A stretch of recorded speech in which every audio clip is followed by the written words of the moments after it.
Essa é a melhor reportagem do universo. Começa depois que o outro termina. O autor, como eu disse, é o Emerson Cavalheiro, que é diretor de curso, psicólogo, um excelente teólogo e pastor.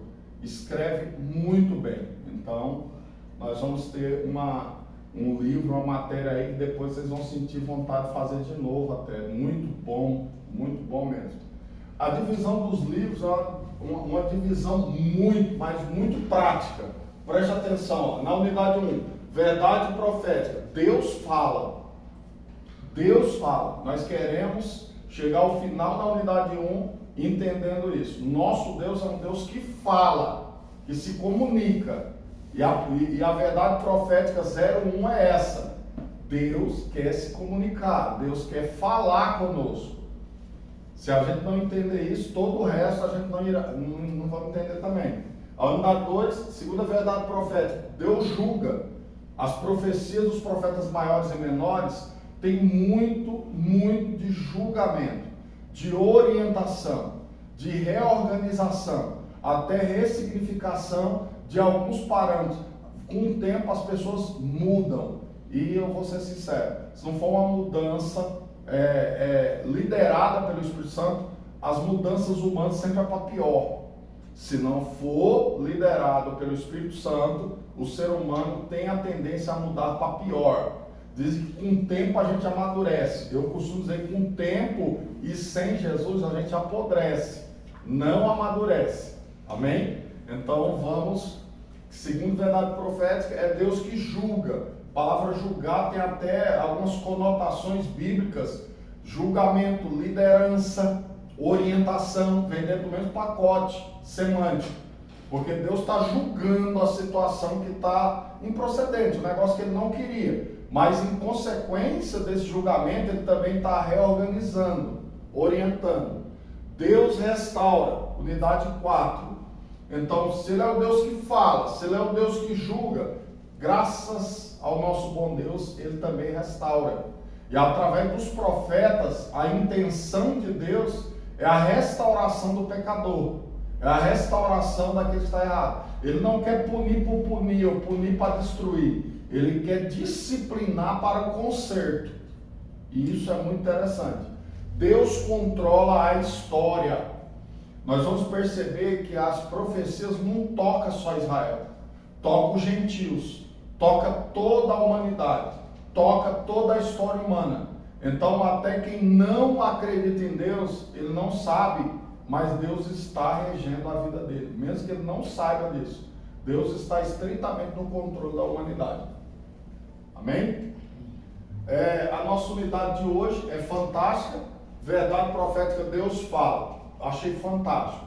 Primeiro, o profetismo bíblico, aspectos introdutórios. Nós vamos falar sobre o que é o profetismo. É uma palavra muito usada ultimamente. Quando Silas Daniel veio aqui em São José, na nossa EBOL, nossa Escola Bíblica de Obreiros e Líderes, ele estava vindo trazendo aí um livro que ele lançou um ano atrás. E falava exatamente sobre o profetismo, tanto do Antigo Testamento, do Novo Testamento, como na história da igreja nos tempos atuais. Somos um povo chamado para profetizar. A igreja tem uma natureza profética. O profetismo ainda é atual. Amém, queridos? Então, a nossa pregação do Evangelho, o jeito como o Espírito Santo nos usa, é algo profético. Nós temos que entender isso. Nós falamos em nome de Deus, por isso temos uma natureza profética. Oséias, como eu disse, são 4 livros muito interessantes de fácil leitura. O imensurável amor de Deus. A gente quando prega Oséias, quando estuda Oséias, a gente fica um pouco aturdido com aquela situação do adultério, da prostituição, da traição. Mas o tema central do livro de Oséias é o amor de Deus. O amor que perdoa, o amor que chama a restauração, o amor que compra de volta aquela que o traiu. Então nós vamos perceber isso. Joel, o juiz de Deus vem. O livro de Joel, ele ficou conhecido por causa de Atos 2, né? A pregação de Pedro, nos últimos dias, derramarei do meu espírito sobre toda a carne.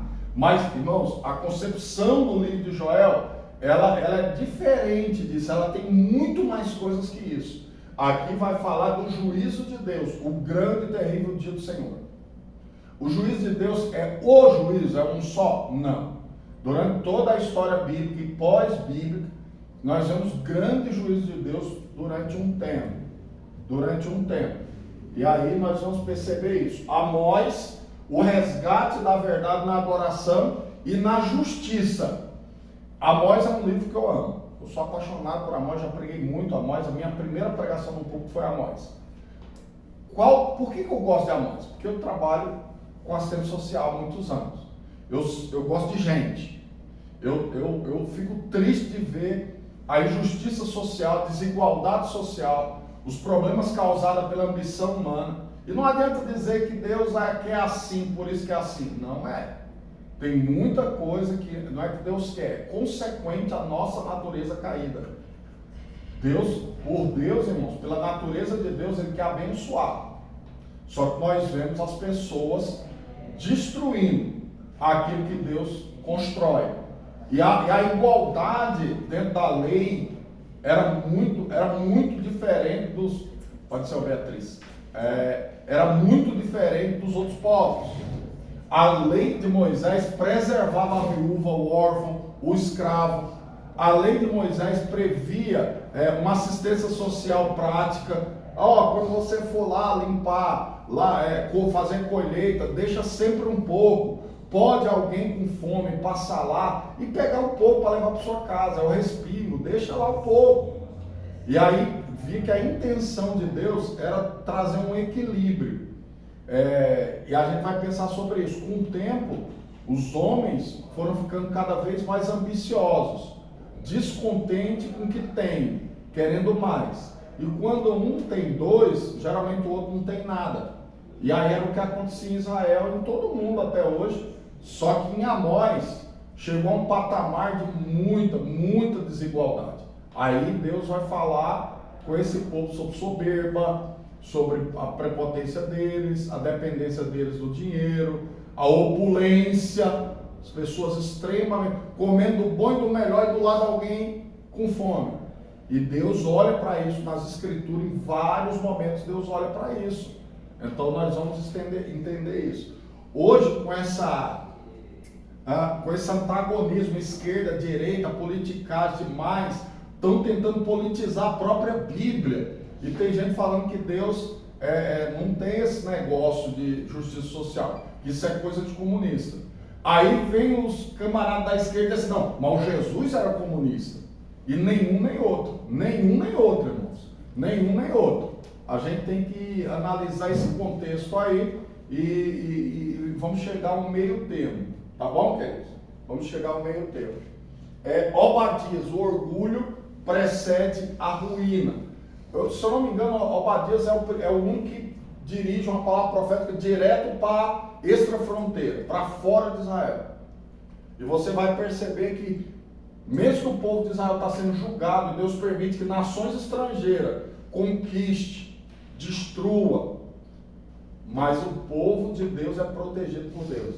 Então, muitas vezes vocês vão ver, Deus usa como disciplina um povo estrangeiro, mas Deus está dizendo, olha, esse povo estrangeiro vai passar também pelo meu crivo.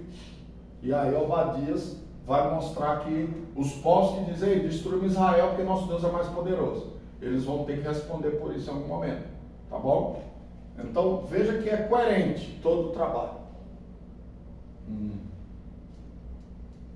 Vou passar porque nós vamos direto ao estudo. Vamos começar então. Primeira coisa. Os profetas eram homens de Deus, porta-voz do divino, que se colocava à disposição para falar aquilo que o Todo-Poderoso queria transmitir. Então, o que é um profeta? O profeta é aquele que fala em nome de Deus. Vamos tomar muito cuidado com isso. Muito cuidado com isso. Para você entender o que é a concepção de profeta.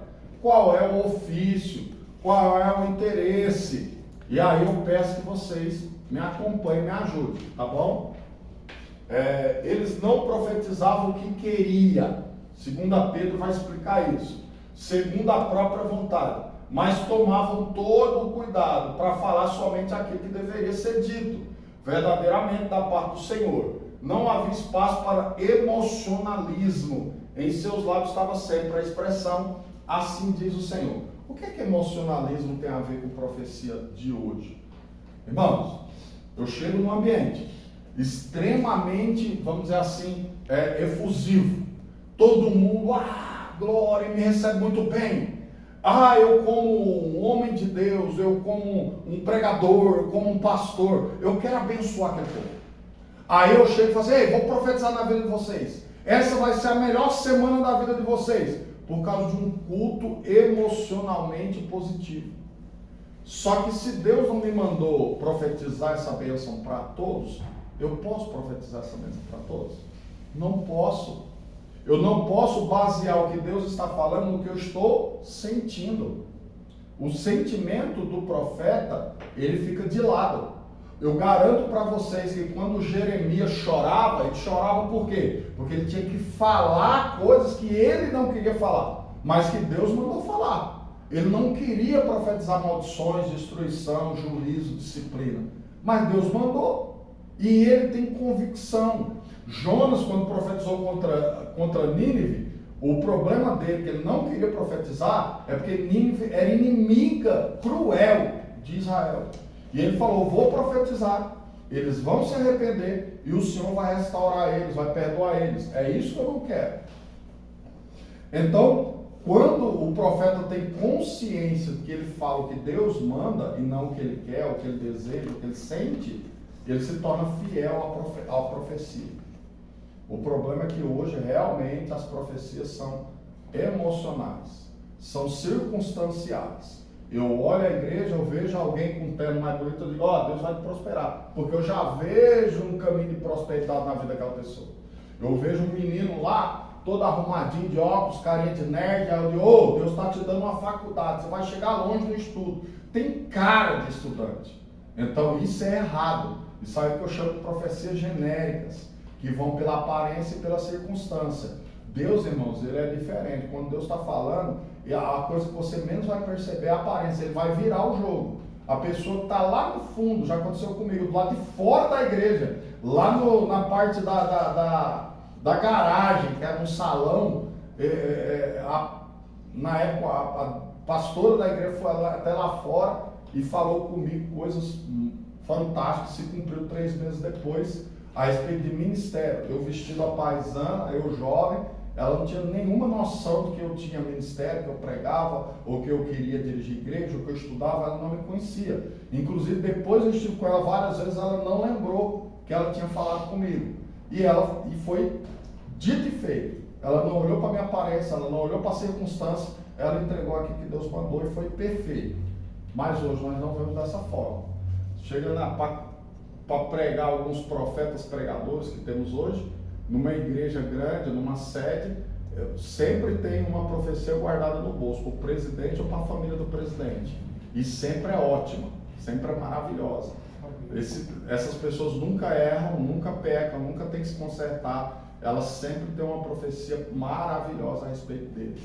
E isso daí é conveniente, né? É conveniente. O profeta era assim? Não. Era o contrário. Verdade profética. Deus fala. O Deus de Israel dos cristãos é um Deus que fala. É um Deus que se comunica. É um Deus que ele deixa conhecer a sua vontade. Isso que é importante, como eu disse, a gente entender até o fim dessa aula. O interesse de se comunicar é de Deus. Se a gente abrir bem os ouvidos, nós vamos ouvir a voz de Deus. Quando você nunca vai ver o homem buscando a Deus primeiro. Você nunca vai ver. Sempre é Deus buscando o homem. Abraão não chama Deus. Deus chama Abraão. Noé não chama Deus. Deus chama Noé. Então sempre é Deus que chama. Moisés não chama Deus. Deus chama Moisés. E assim você vai ver em toda a Escritura. Quem dá o primeiro passo na comunicação, no relacionamento e para falar com o homem é o próprio Deus. Amém, queridos? Eu acho muito importante a gente deixar isso claro. Até no tempo atual, agora o Espírito Santo age de uma forma mais intensa, mas um pouco mais sutil. Hoje você praticamente não vê aquelas ações tão grandes como no Velho Testamento. Mas a ação contínua do Espírito Santo é convencer o homem do pecado, da justiça, do juízo, é falar através da igreja. E quantas vezes a gente tem, dentro da soteriologia arminiana, que é assembleiana, tem a graça preveniente. O Espírito Santo vai atrás do pecador e ele vai agindo de várias formas para trazer o pecador para dentro. E aí nós vemos que quem dá esse primeiro passo, então, o próprio Deus, através da ação do Espírito Santo. Amém? Continuamos com essa rota. Deus primeiro. Ele é o causador e a causa para a nossa salvação. Amém? Ele se relaciona com o homem, descendo ao nível de sua linguagem. Linguagem. Irmão, isso aqui é bom de falar, só que não é para hoje. Vai chegar um dia que nós vamos estudar hermenêutica. E eu vou ter o maior prazer do mundo, porque eu gosto demais. Hermenêutica, exegese, interpretação bíblica, método de interpretação. Existem dezenas e são muito bons. Se você não gosta de ler, você não consegue aprender método de interpretação. Porque ele começa pela leitura. Eu interpretar fala. Não, vou interpretar escrita. E a Bíblia, irmãos, ela tem uma linguagem extremamente completa. E aí você tem que entender literatura, porque a Bíblia é uma literatura. Ela é sobrenatural, mas na sua parte natural ela é literatura.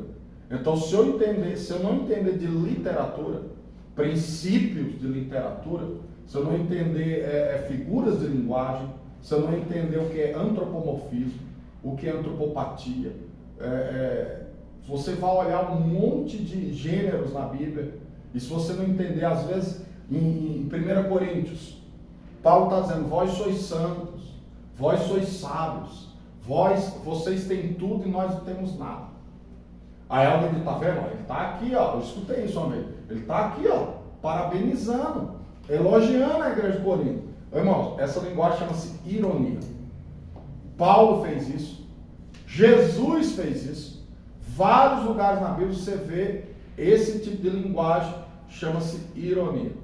E você vai ver. Se você não souber minimamente entender os critérios das figuras de linguagem, você vai se perder. Você vai chegar e pensar uma coisa e o texto está falando totalmente o contrário daquilo. Então, a linguagem profética é cheia de simbolismo, sim ou não? Cheio de simbolismo. E aí você tem que ver quando é um símbolo, quando é um símbolo oposto, que um símbolo, às vezes, você vai ver ele lá e ele quer dizer o oposto do normal. Por exemplo, tem um hino aí do Anderson Freire que fala sobre você é o espelho, a imagem do Senhor, aí fala ouro puro de Ofir. Parece que no texto, depois eu vou tratar aí com vocês aqui um dia, parece que no texto, você é igual ao ouro puro de Ofir, o ouro mais especial da época, refinado, difícil de achar. Então ele usou isso no hino, dizendo assim, você é tão valioso para Deus como o ouro puro de Ofir. Só que o texto profético que trata desse assunto está dizendo assim: vai morrer tanta gente, e quando você vê um homem, é a mesma coisa que ter achado um ouro puro de Ofir. Porque vai ter, então, um cenário de juízo de Deus, onde tanta matança vai acontecer, que você não vai achar um homem em pé. Veja que a leitura do texto é totalmente o contrário do que foi colocado no hino. Totalmente o contrário. Você vai ver muito isso em Jó. Muita gente pega o texto, é como a árvore cortada, que volta a florescer e tal. Peraí, ele está dizendo assim: se a árvore for cortada, ela volta a florescer. Mas caindo o homem, voltará? Aí ele está dando uma resposta a uma retórica que ele fala: não voltará. Ele está dizendo o contrário. Só que a gente divorcia o texto do contexto e faz toda uma alusão poética, né, ao renascimento. Deus tem renascimento, Deus tem renovo, Deus tem restauração? Tem. Mas nesse texto, não. Olha para você ver. Então a gente tem várias dificuldades em leituras, e proféticos a gente tem que tomar cuidado redobrado, porque tem muita leitura simbólica. E a gente tem que tomar cuidado para isso. Então, desce ao nível da linguagem humana. Deus vai falar coisas que, se ele falasse ao pé da letra, o que ele é, do jeito que ele enxerga, eu não ia entender. Imagina um físico nuclear vir aqui falar para você sobre a coisa mais básica para ele. A gente não vai entender. Ele tem que usar de linguagem do nosso nível. Tem coisas que eu, quando vou falar para a igreja, a gente fala de teologia pastoral. Teologia pastoral é a teologia que rege as ações do pastor. Mas existe a teologia pastoral, que é a linguagem do pastor frente à igreja. Porque a linguagem colegiada, que a gente aprende lá na faculdade, não dá para ser colocada em frente à igreja. A igreja não entenderia. Irmãos, vim aqui, hoje eu vou usar a leitura do discurso semiótico. Tá bom. E aí? Como que a igreja vai entender isso? Então eu preciso usar uma linguagem adequada, uma linguagem que a gente fala que é pastoral, linguagem de chão de igreja. E aí Deus vai fazer isso. Se ele for falar do cosmos, se ele fosse falar da terra, o ser humano não via a terra redondinha, orbitando o sol, não via, não entendia. Aí ele fosse falar sobre isso na época, não ia dar certo. Então ele vai usar uma linguagem que o povo entenda, que faça sentido para eles. E com o tempo a gente vai fazendo as transições. Hoje a gente faz a transição, certo? Porque hoje a gente tem um conhecimento aí, astronomia e tudo mais. A Bíblia Sagrada é o livro de revelação especial do Senhor Poderoso. O único Deus e Criador de tudo que há. Então, peraí, olha o tamanho do negócio que nós estamos mexendo. Ele se faz conhecido, especialmente por meio do povo que ele mesmo elegeu, para se revelar a todos os homens, o povo de Israel. Então, ele escolhe e separa um povo, santifica esse povo, dá a eles a maior revelação, que é a Bíblia, e fala para eles, dentre vocês vai ter profetas, vocês são uma nação eleita, vocês são um povo profeta, vocês vão me revelar para as nações. Eles não entendem, assim como a igreja muitas vezes não entende. Mas a sua natureza e identidade tem a ver com essa relação com a revelação de Deus. Amém?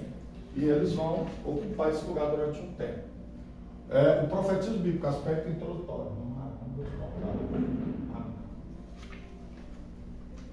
O profetismo bíblico, aspectos introdutórios. O que é um profeta? De acordo com o Rio e o Elton, profeta é alguém que fala no lugar de outra pessoa. Profeta. Você fala na frente de outro. Imagina, eu estou aqui, eu não tenho uma voz muito boa, eu coloco alguém na minha frente, eu vou soprando no ouvido dele, tal coisa. Ele repete em voz alta. Por isso que é pro é na frente. Profeta. Então, o profeta fala o que ele quer? Nem pode, senão ele não vai ser profeta. Ele vai falar dele mesmo, então não vai ser profeta. Profeta é alguém que fala no lugar de outro. Eu tenho que falar o que me mandou falar, senão eu estou sendo inconsistente com a mensagem. O mensageiro entrega mensagem. E essa mensagem é dele? Não, é de quem mandou ele. O cunho da sua missão é entregar o de outro. É igual um carteiro. Um carteiro entrega a carta é dele? Não, a carta é de outro. No sentido bíblico, portanto, o profeta era aquele que se colocava à disposição de Deus para ser seu porta-voz. Irmãos, não tem como ser mais claro que isso. É muito fácil entender a questão do profeta como um mensageiro, um intermediário.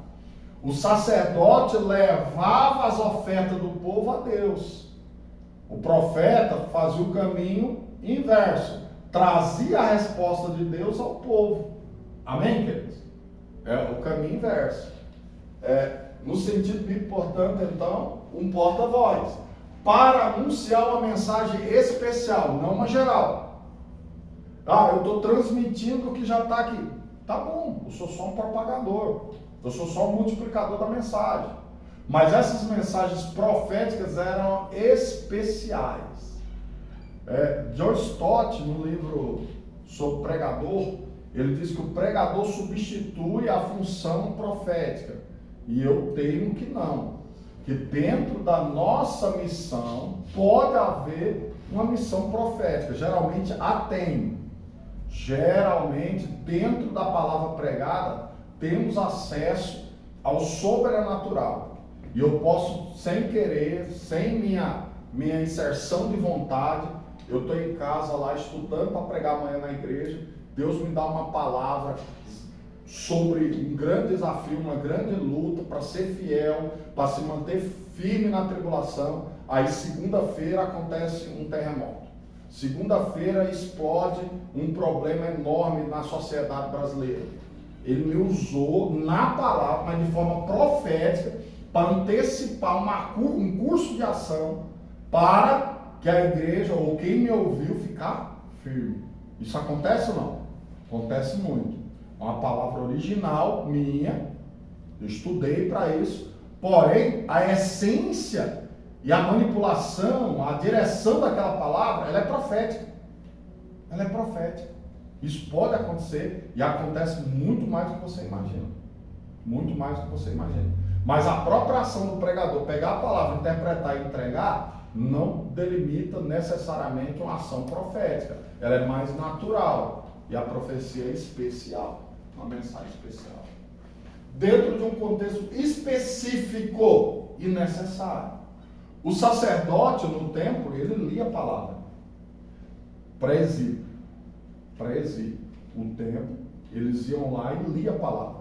Eles ensinavam a palavra. Lá que a gente lemos a aula passada, Deuteronômio 6, os pais ensinavam a palavra para os filhos. Amém. Então não precisa do profeta. Não isso. O profeta vem agir, Deus vem orientar ele, para que ele venha trazer à tona deficiências nesse ensino e na prática desse ensino. Como assim? Não estou ensinando corretamente, o profeta se levanta. Não estou praticando a palavra corretamente, o profeta se levanta. Veja que é uma ação especial a partir de uma necessidade especial. Se o povo cumpre a sua parte na naturalidade de ensinar a palavra e cumprir a palavra, o profeta fica tranquilo. Ele não tem ação. Mas quando precisa de algo especial, o profeta é utilizado por Deus. Amém? Isso acontece muito até hoje, porque temos um dom em ação no meio da igreja, que é o dom de profeta. Que ele está em ação ainda. São profecias específicas.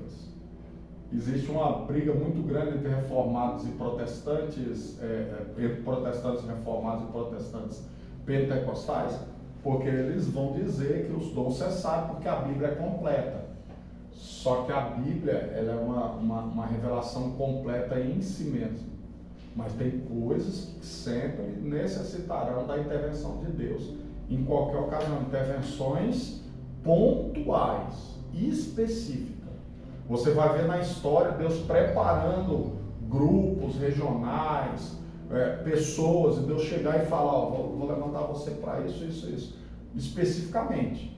Acontecia na Bíblia, depois que a Bíblia foi escrita, fechado o cânon bíblico, acontece ainda hoje. Amém? Ela substitui, ou a ação profética, ela pode ser comparada à mensagem canônica da Bíblia? Não, é outra coisa. Toda profecia que saiu, nossa, se cumpriu, vou pegar e agregar ela aqui. Colocar umas páginas a mais na Bíblia, porque foi Deus que falou. Não, vamos. A Bíblia para nós é um cânon fechado. E ela realmente tem a mensagem necessária. Só a Bíblia já é eficiente na salvação do homem, apontar o caminho. Isso é uma coisa também que a gente tem que tomar cuidado, que a Bíblia não salva, né? Tem gente que acaba... Um reverendo esses dias falou, tomar cuidado com a bibliolatria. Aí eu fiquei assim, no primeiro momento, falei, não, mas a Bíblia é especial. Aí eu entendi o que ele disse, é verdade. Tem gente que pensa que o livro em si, eu coloco ele aqui, eu álbum Salmo 91 dentro de casa, aquilo ali tem uma ação sobrenatural. Irmão, se a Bíblia não for praticada, ela não vai reservar a você salvação.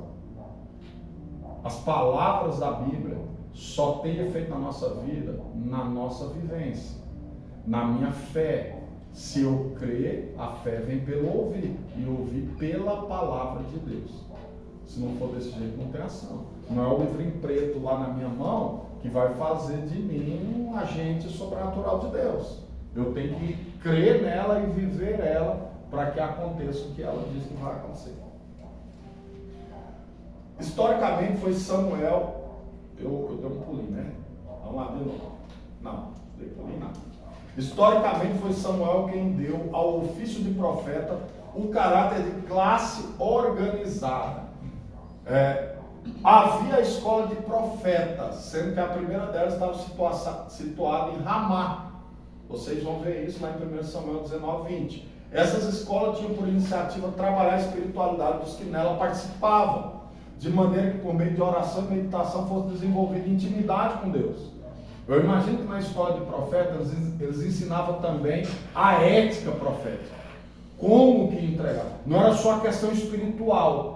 Questão espiritual, eu me reservo dentro do meu quarto e alcanço espiritualidade. Além de propagar o conhecimento bíblico, de ler a Torá, de fazer as orações, os jejuns e praticar a palavra, na escola de profetas se ensinava a ética. Como é que você vai entrar? Como é que você vai sair? Como é que você vai atender? Como é que você vai profetizar para o rei? Como é que você vai profetizar para um general? Como é que você vai indicar um caminho? Qual o modo que isso vai acontecer? Então tinha a ética profética. Beleza? Fácil. Então a primeira escola de profetas citada na Bíblia é a de Samuel. Depois vocês vão ver a de Elias. Mais claramente a de Eliseu, né? Que Eliseu era mais relacional, Elias era mais sozinho. É o jeitão dele. Eu profetizo, ninguém gosta de mim, eu não gosto de ninguém. Estou sozinho. Tem mais de 7.000. Não, mas eu estou sozinho. Por quê? Porque ele é solitário por excelência. É o jeito dele. Eliseu não. Eliseu já é mais... você foi chamado, Eliseu. Então, peraí, deixa eu matar esses boi aqui, já vou fazer um churrasco para a turma. Ele era um cara mais bacanão, entendeu? Aí ele rapidinho falou, bem, se eu sou profeta, tenho os seguidores de Elias, que já estavam lá. O que eu vou fazer? Vou fazer uma escola maior. Aí ele pegou e ampliou a escola de profeta do seu tempo. Só que já tinha, irmãos.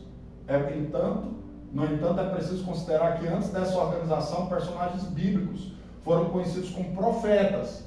Não é que ele gerou os profetas, já tinha. Ele consolidou uma ética, uma escola, onde o serviço profético fosse detalhado. Amém, queridos? Então, os profetas como Abraão, que foi o primeiro a ser chamado de profeta, em Gênesis 27, 20, verso 7, Moisés, o próprio Samuel, temos vários. Existem 3 classes de profetas na Bíblia: os orais, os da escrita e os culticos. Os orais, você vai ver como o próprio Elias, que eu citei agora, Eliseu, eles escreveram alguma coisa? Não. Mas as suas profecias estão citadas na Bíblia.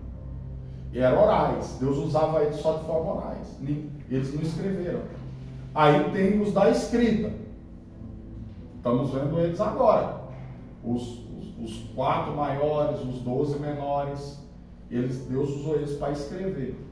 E os culticos, quando a gente vai observar Josafá na sua luta em oração com os reinos que iriam invadir Jerusalém, ele vai orar, Deus levanta o quê? Um levita no meio do povo. É uma coisa que muitas pessoas não percebem. Ele estava lá no templo, o rei orando, o rei buscando, e Deus fala com ele, através de quem? Através de um levita, que estava no culto, cultuando. Aí ele vai levantar e Deus vai usar ele. Então, no meio do culto, Deus levanta profeta. Por isso que chama profetas culticos. Que Deus levantou no meio do culto. Olha só que interessante. Então, profetas da escrita, como eu já disse, Isaías, Jeremias, Ezequiel, profetas que não escreveram, mas oralmente aparecem suas mensagens na Bíblia: Gádia, Natã, Aías, Semaías, Elias, Azarias, Eliseu e muitos. Livro de Reis, de Crônicas, tem citações de muitos profetas, até sem nome.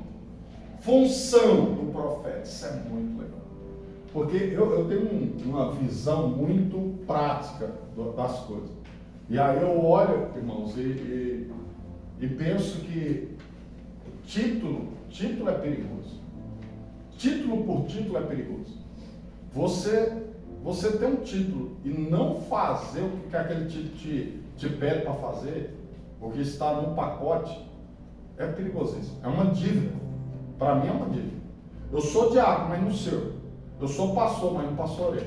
Eu sou profeta, mas eu não falo em nome de Deus. Isso aí é perigoso. Então eu penso em função. É mais fácil para mim. Eu não tenho título, mas desde que eu me converti que eu cuido de gente. Pastor, mas pastorear é estar lá na frente de uma igreja. Não. Na palavra em si, não. Tem gente que não está pastoreando a igreja, mas está pastoreando grupos dentro da igreja. E quando eu digo pastoreando, é cuidando, aconselhando, direcionando, orando, visitando. Eu fazia isso desde quando eu era, nem cooperador da igreja eu já tinha essa minha, esse meu desejo de ajudar pessoas, cuidar de gente. E eu fazia isso, eu visitava, eu fazia culto na casa dos enfermos da igreja. Isso daí era normal para mim, Eu só avisava o pastor, estou fazendo culto na casa do fulano que ele operou. Pastor, eu fui lá visitar os meninos, descobri que a mãe e o pai lá estão desempregados. Como que a gente pode ajudar? Não, vem aí, faz uma coleta de alimento lá. Tá bom, faço. E eu não achava nem a mais nem a menos o meu serviço, eu achei que eu estava fazendo o necessário. Por quê? Porque a vocação pastoral, ela parte do princípio do fazer, não do ser. Amém, querido? Eu sou, mas não faço. É mais fácil você fazer sem ser. Eu acho que é mais benéfico. Porque tem muita gente com título sem função. Eu prefiro a função. Amém, querido? Meu vice, numa das maiores igrejas que eu já dirigi, era um diácono. E ele não queria ser consagrado a presbítero. Ele podia. Ele era o meu vice. Talvez um dos melhores. Já tive muitos bons. Mas talvez um dos melhores era ele. E ele não queria sair do título de diácono.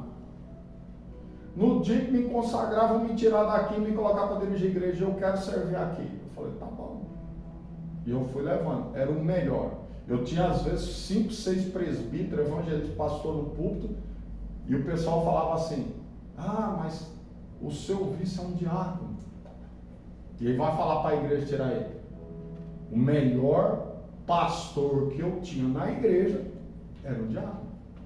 Mas qual era a função dele? Pastor. Olha que coisa absurda. E ele era bom no que fazia. Ele atendia o povo, ele era zeloso pela igreja, ele sabia aconselhar, sabia orar, cuidava da igreja, cuidava do povo, me cuidava, ele cuidava de mim, ele me ajudava muito, mas muito. Foi um dos melhores. Se eu pudesse, eu levava ele para toda a igreja. Mas ele não queria mudar o título dele. Hoje já mudou. Hoje ele é presbítero, está dirigindo a igreja. Mas o título e a função são duas coisas. É bom quando casa.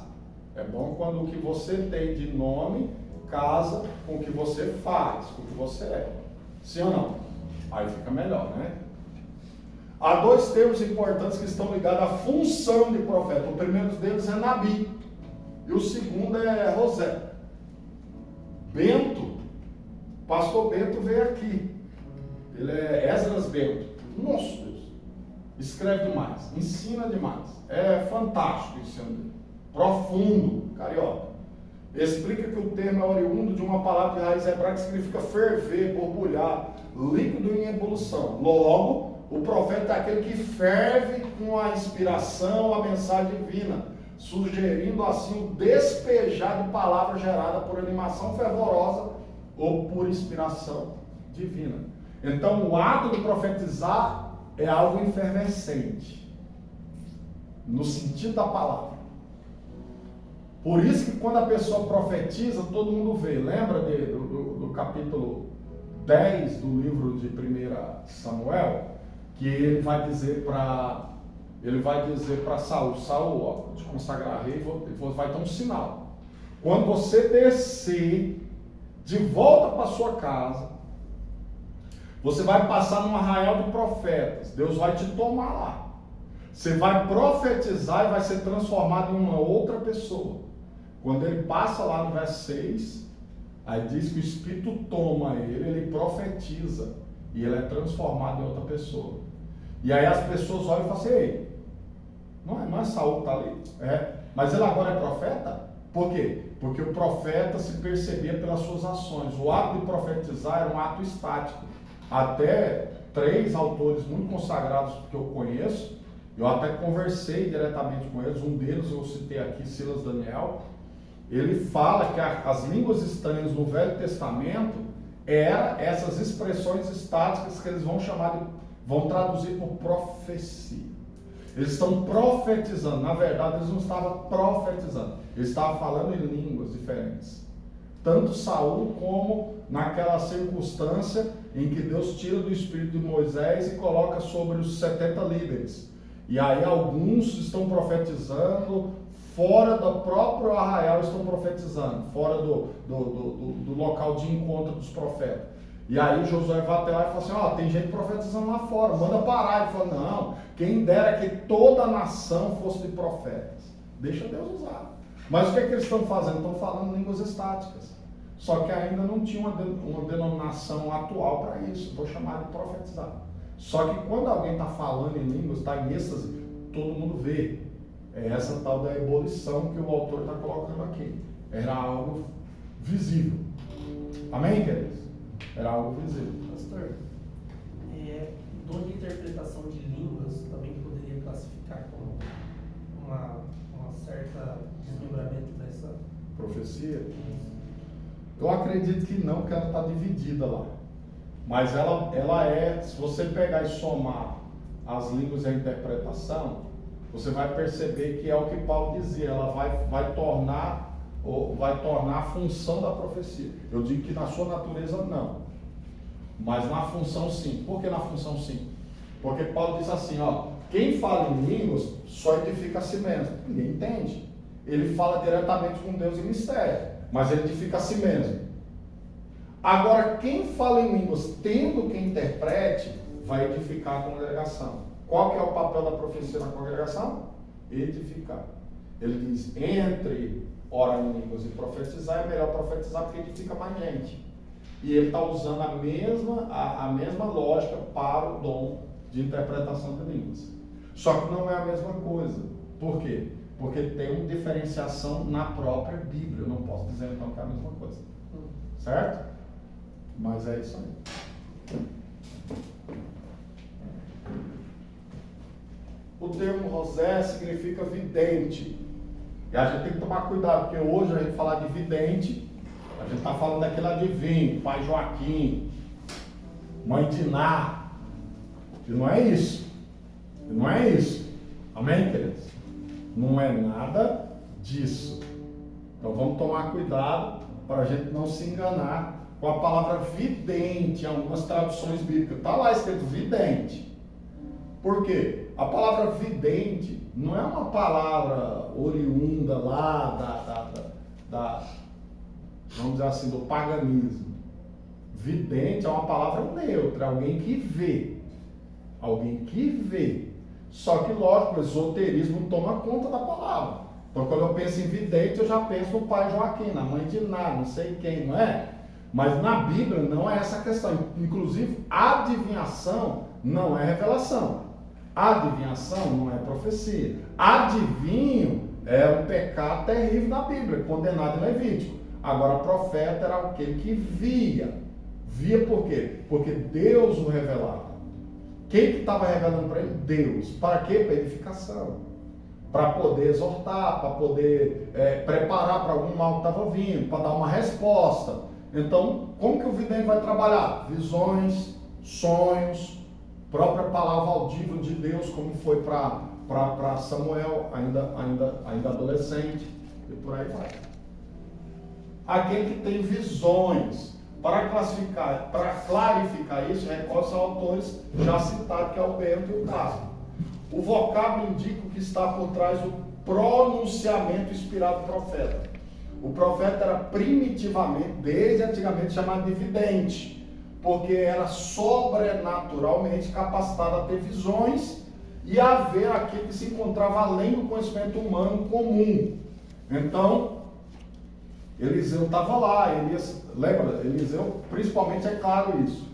E ele mandava avisar, rei, o nosso inimigo aqui do lado, ele estava na câmera dele dormindo, e eu vi ele escrevendo para fazer chamando lá seus generais, para fazer uma emboscada para o senhor, enquanto o senhor ia em tal caminho. E o rei estava lá, eita, na minha agenda está passar lá mesmo. Então tem uma emboscada lá? Tem, então não vou lá não. E ele começou a fazer muito isso. Aí o rei inimigo falou assim, deve ter algum espião aqui. Toda vez que eu vou armar uma emboscada para o rei de Israel, eles desbaratinam tudo. Aí os camaradas vão lá e falam assim, ô rei, não é espião. Ele tem um vidente lá, que tudo que você pensa no seu coração, ele revela lá. Tudo que o senhor fala dentro do seu quarto, ele revela lá. Ah é? Então manda matar ele. Conseguiram? Não. O Deus que dá é o Deus que cuida, né? E aí ele não conseguiu. Mas olha só a atribuição do vidente. Vê coisas que ninguém vê. Palavra do conhecimento no Novo Testamento. Lembra? Poxa, eu não sei, mas como que você está falando de algo que você não sabe? Quantas vezes Deus me dava uma revelação e eu colocava no culto de forma mais generalizada e terminava aquele momento ali e a pessoa ficava com raiva de mim. Falava comigo, alguém está fofocando da minha vida para o senhor. Como que o senhor sabia que eu estava passando? Eu não falei seu nome, mas sou eu, você falou, descreveu certinho que eu estou vivendo. Foi fofoca, foi quem fofocou, foi o Espírito Santo. Porque vocês entendem que muitas coisas, ele vai nos revelar o pé da letra. E eu já vi isso de formas fantásticas, irmãos. Fantásticas. Às vezes na pregação, a gente ora, a gente se prepara, e eu tenho muito isso, irmãos. Eu não paro o culto para dizer, ó, Deus me revelou assim agora. Não paro. Eu coloco no meio da pregação e falo, Deus está falando desse jeito aqui. E eu quero aplicar agora nessa igreja o que Deus está mandando. E teve um dia que eu estava pregando um negócio fantástico, estava gostoso, todo mundo alegre. Irmãos, você que está vivendo em adultério, você que está passando por esse problema com o seu namorado, procure o pastor. Procure o pastor. Do nada, a mensagem era outra. Quando terminou, a pessoa foi procurar o pastor. Eu fiquei, logicamente, o povo travou comigo. Que isso? O pastor veio aqui, doutrinar a nossa igreja, não sei o quê. Não foi o que eu quis. Eu conheço muito bem a ética pastoral. Mas o problema é que Deus mandou naquela hora, no final de uma mensagem, e quando terminou, aí o líder me procurou. Na verdade, eu pedi desculpa. Eu falei, irmão, desculpa, não era meu interesse constranger a igreja, nem o pastor da igreja, nem os líderes, nada disso. Mas Deus realmente me mandou falar. Então só me desculpa, não era meu interesse constrangê-los. Vem cá, pastor, deixa eu te mostrar. Aqui. Assim terminou o culto. Eu falei, uau! Quando Deus manda, Deus se responsabiliza. A gente até fica meio... fica ruim, né? Fazer um jogo de cintura. Mas quando Deus manda... O meu irmão uma vez foi profetizar algo assim. E quando ele chegou no culto, ele falou. Deus revelou fortemente uma situação errada. Aí o camarada falou assim, não. Eu tenho certeza. Deus me falou com muita certeza. Não. Quando foi com o cara ia endemoniado. E aí ele expulsou o demônio, cara. E aí o cara pegou e confessou o problema, que era enorme. Era enorme. Olha pra você ver. Então, quando Deus fala, Deus fala. A mensagem dos profetas. A mensagem dos profetas estava ligada ao futuro, mas também ao presente. Essa é uma questão interessante. Deus usa os profetas para alertar do futuro. Alguma coisa que ainda vai vir. Mas ele usa também essas coisas para consertar o presente. Deus pode chegar na igreja, e assim chegava em Israel e dizer, vocês estão em desobediência.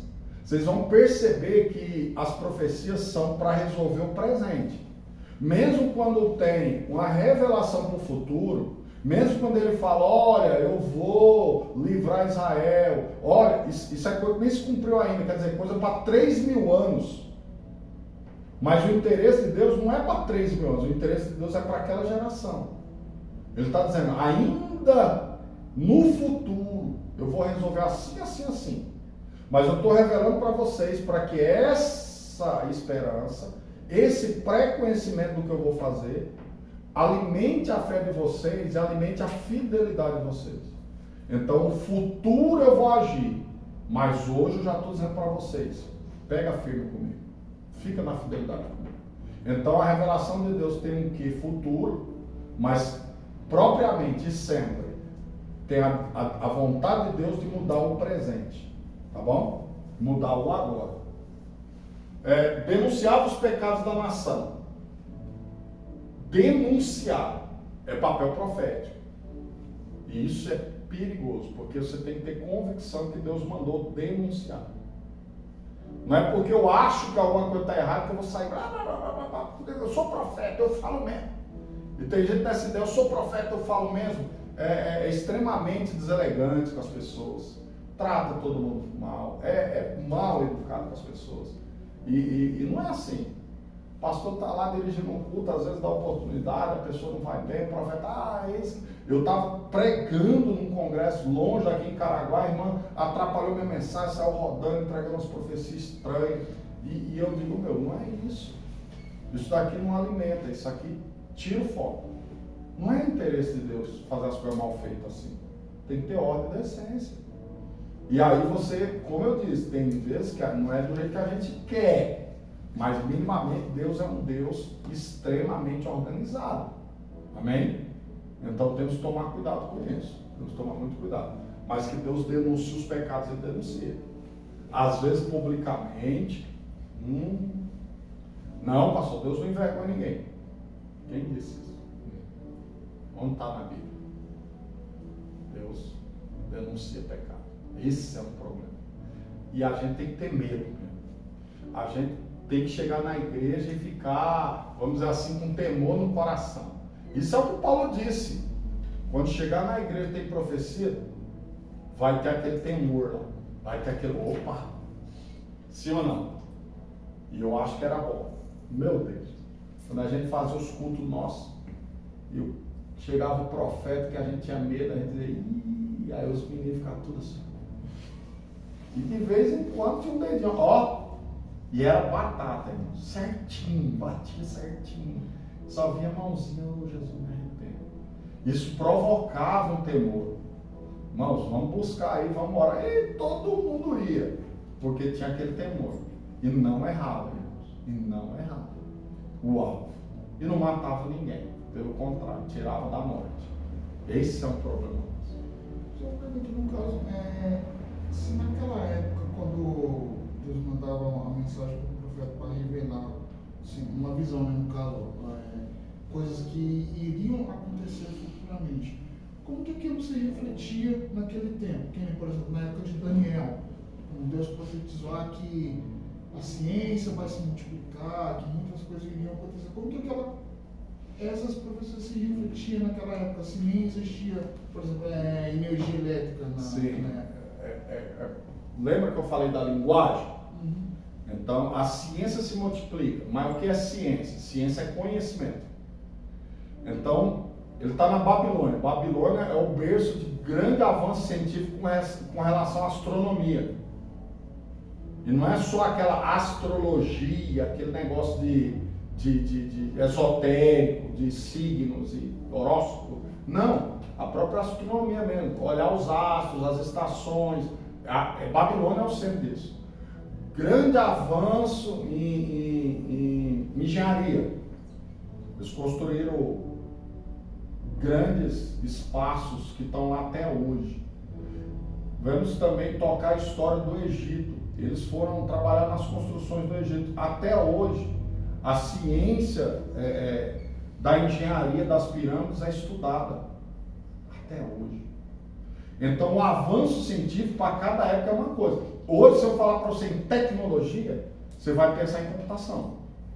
Porque é a coisa hoje onde a gente mais vê a tecnologia se expandindo. Tudo ficou obsoleto de um dia para o outro, de um ano para o outro. Só que existe tecnologia na alimentação, Embrapa, essas coisas. Estão pensando em tecnologia, como plantar, já não é do jeito que era antes. Já é diferente.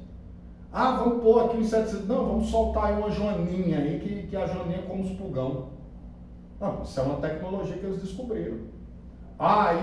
E os problemas relacionada agora à genética da soja. Eles trocam lá algumas coisas no DNA e agora eles não adoecem mais.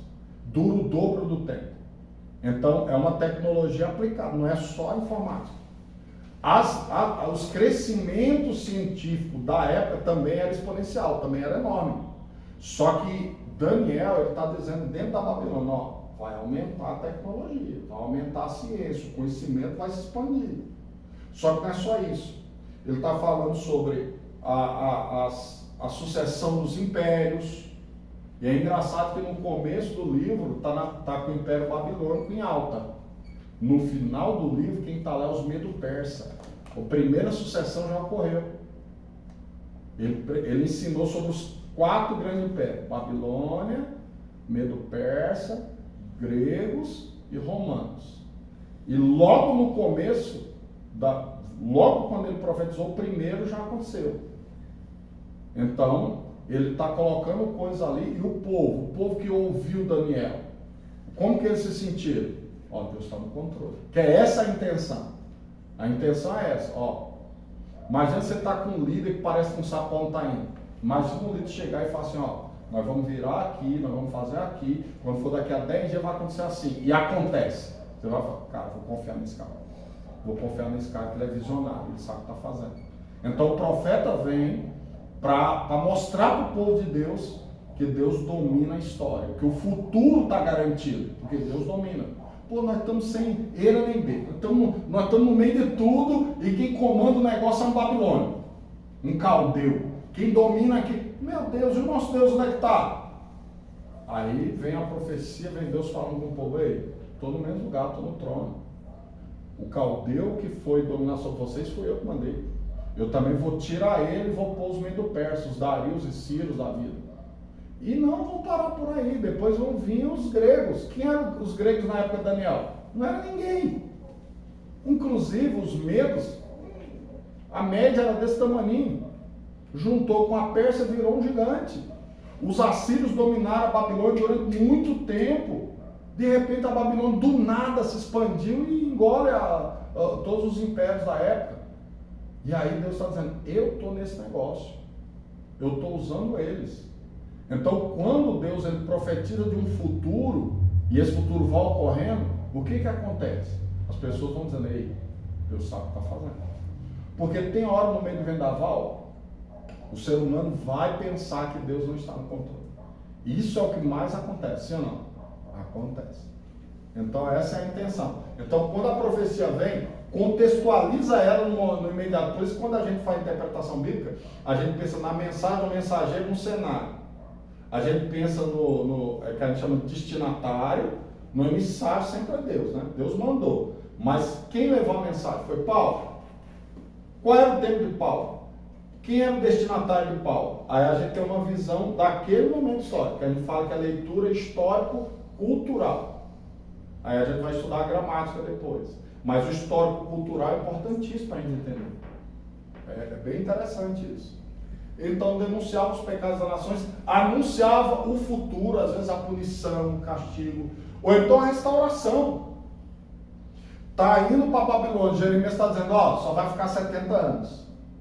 Vão para lá, casem, prosperem, construam casas. Como assim lá na nossa terra? Vocês vão ter 70 anos para isso. Prosperem. E o povo prospera tanto que quando foi para voltar para Jerusalém, voltou um coeficiente muito pequeno dos que foram. Uma grande parte ficou lá. Prosperaram lá, cresceram lá e ficaram lá. Então, uma turma voltou, mas não foi a maioria. Por quê? Porque capítulo 29, né, de Jeremias profetizou que Deus ia abençoar eles lá. Eu vou abençoar vocês lá. Vocês vão prosperar lá. Pô, mas não é um juízo? É um juízo. Mas esse juízo tem um interesse especial de Deus. Curar eles da idolatria. Se eles botar o pé no chão lá e começar a ouvir a voz de Deus, Deus vai abençoar eles lá. Foi o que aconteceu. Foi o que aconteceu. Proclamavam restauração.